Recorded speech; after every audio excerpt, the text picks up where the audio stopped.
فَأَلْقَى عَصَاهُ، حضرت موسیٰ علیہ الصلوۃ والسلام نے ڈال دی اپنی لاٹھی، فَإِذَا هِيَ، سو جو لاٹھی تھی، ثعبان مبین، وہ کیا ہو گئی؟ ثعبان، اژدہا بن گیا، مبین، کھلا ہوا، صاف نظر آتا تھا، وہ لاٹھی اژدہا بن گئی۔ قرآن نے اس کو مختلف الفاظ سے تعبیر کیا۔ کہیں اللہ تعالیٰ نے فرمایا حیۃ، سانپ بن گیا، کہیں اللہ تعالیٰ نے فرمایا ہے کہ متحرک سانپ۔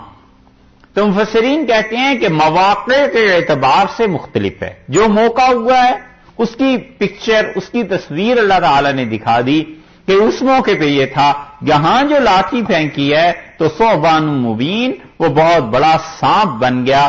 اب سانپ کا معجزہ کیوں دیا تھا؟ معجزات انبیاء علیہ السلام کو جو دیے جاتے ہیں وہ قوموں کی مناسبت کے اعتبار سے دیے جاتے ہیں کہ قومیں جن چیزوں کی قائل ہوتی ہیں وہ اس نبی علیہ الصلوۃ والسلام میں دیکھیں کہ یہ اس سے سپیریئر کوالٹی ہے، کہیں زیادہ اچھا ہے، تو ایمان کی طرف راغب ہو جائیں، ایمان لے آئیں۔ حضور اقدس صلی اللہ علیہ وسلم کے زمانے میں کلام کا زور تھا، تعلیم کا، عربوں کے یہاں شاعری کا، خطبے دینے کا، قرآن نازل کیا۔ اللہ نے اس سے بہتر کلام کوئی لا نہیں سکتا تھا اور نہ لا سکیں آج تک۔ حضرت عیسیٰ علیہ السلام کے زمانے میں زیادہ شہرا تھا مریضوں کو شفا ملنے کا، اللہ تعالیٰ نے اسی حساب سے انہیں معجزات دے دیے، اور وہ معجزات یہ تھے کہ وہ ہاتھ پھیرتے تھے تو مریض ٹھیک ہو جاتے تھے، مردہ کو زندہ فرما دیتے تھے۔ یہ چیزیں تھیں اللہ کے حکم سے۔ حضرت موسیٰ علیہ السلام کے زمانے میں سانپ کا تقدس پورے مصر میں تھا۔ یہ قدیم اقوام جو ہیں اکثر و بیشتر سانپ کو اللہ کے ساتھ شریک ٹھہراتی رہی۔ ہندوستان میں بھی تو ہے، برسات میں جشن مناتے ہیں نہیں؟ کس کا؟ ناگ کا بھی کوئی نام ہوتا ہے، پنچمی۔ یہ ناگ پنچمی کا جو جشن ہے نا، یہ سارے مصری اور ہندوستانی شرک کے مظاہر جتنے ہیں ان میں بہت سی چیزیں مشترک ہیں۔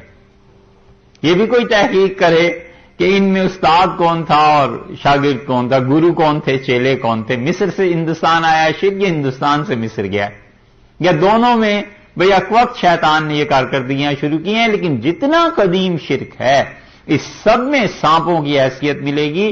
شاید کوئی بھی قوم ایسی نہیں جس کے آثار قدیمہ برآمد ہوئے ہوں اور اس میں سانپ کی شکلیں نہ ہوں۔ یہ پرستش کرتے تھے علیاذ باللہ۔ تو اللہ تعالیٰ نے معجزہ بھی ایسے ہی دیا حضرت موسیٰ علیہ الصلوۃ والسلام کو کہ یہ جن کی پرستش کرتے ہیں، عبادت کرتے ہیں، وہ اللہ ہی کی مخلوق ہے۔